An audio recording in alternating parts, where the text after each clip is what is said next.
Young lady from Michigan, Ms. Slotkin. Hi, Mr. Secretary, Chairman, Mike, good to see you all. I want to ask a question a little bit different than my peers that comes from looking forward at threats. Mr. Secretary, your job as the Secretary is to deal with everything that's going on in the world, and it's messy right now, but also to look at future threats. And I want to put on the table this idea that the United States is poised to let in a huge flood of Chinese electric vehicles into the United States. In the European Union, they let in their first Chinese EV in 2021. They now have almost 25% market share.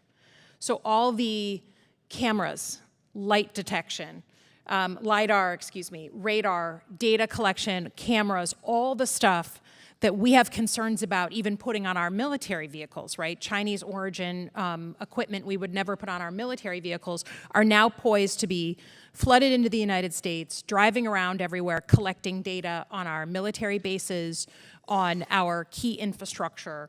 As someone who develops our war plans on other states, you can imagine how interesting that data might be to adversaries.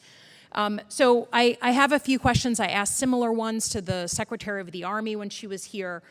They're not gotcha questions. I'm a CIA officer who is trying to process that we're concerned about data, who owns the data of a thing like TikTok, and the idea of a fleet of vehicles coming into the United States collecting all this data that's housed and handled by the Chinese Communist Party really bothers me as a national security issue. So I have just a series of questions. They're not gotcha questions. They're just legitimately, would we want a potential adversary to have high fidelity 3D maps of every military base and installation in the country? We would definitely not want that.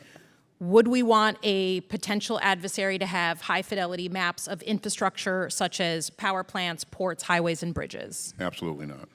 Would we want any potential adversary to hack into ground vehicles and pilot it remotely or disable a vehicle in the United States? No. Would we want a potential adversary to be conducting cyber espionage, collecting sensitive intelligence through any phone or Bluetooth-enabled device on a ground vehicle? No. Okay, you get my point here. I think the thing that I'm concerned about is that the United States, we're a free market economy, we value that, we're good capitalists, but in today's day and age, some of the most dangerous collection goes on through commercial means. And obviously, I'm from Michigan. You don't have to guess why I'm asking about this, because we are making the American vehicles where the data is housed here. We asked for a report from the Department of Defense a year ago about the national security implications of Chinese connected vehicles. We have not gotten that report. I know your congressional affairs people are behind you. I'd ask that we actually see that report, because this is about preventing future threats, not just dealing with the admitted mess that we have around the world. Changing gears, I just have to ask, we had General Kurilla, the head of CENTCOM, here in front of our committee a few weeks ago, and I asked him, as one of our most decorated officers who got shot 3 times in Mosul, has served in Iraq, has served in tough places, what is the military strategy for Rafah? Can you articulate the Israeli military strategy for going into Rafah? I'd have to let the Israelis articulate that strategy. Have they provided it to you? We've gotten some concepts, but in terms of detailed plans. Okay, so no, we haven't gotten the military plan. For the pier that's being set up, as I understand it, as many as 1,000 U.S. uniformed officers are going to be involved in setting up that pier. A smaller number will be resident there. If we are shot at, if more artillery is shot at us, who is responding, and with what operating procedures is that military responding?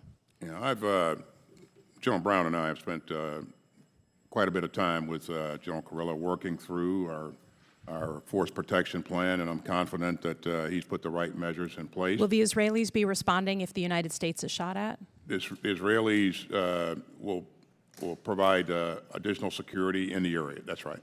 I just think, given the differences I think we have with the Israelis on civilian casualties, we better get right clear about what the response is going to be when we are shot at, since I don't think many Americans feel that it reflects the same values that we have here.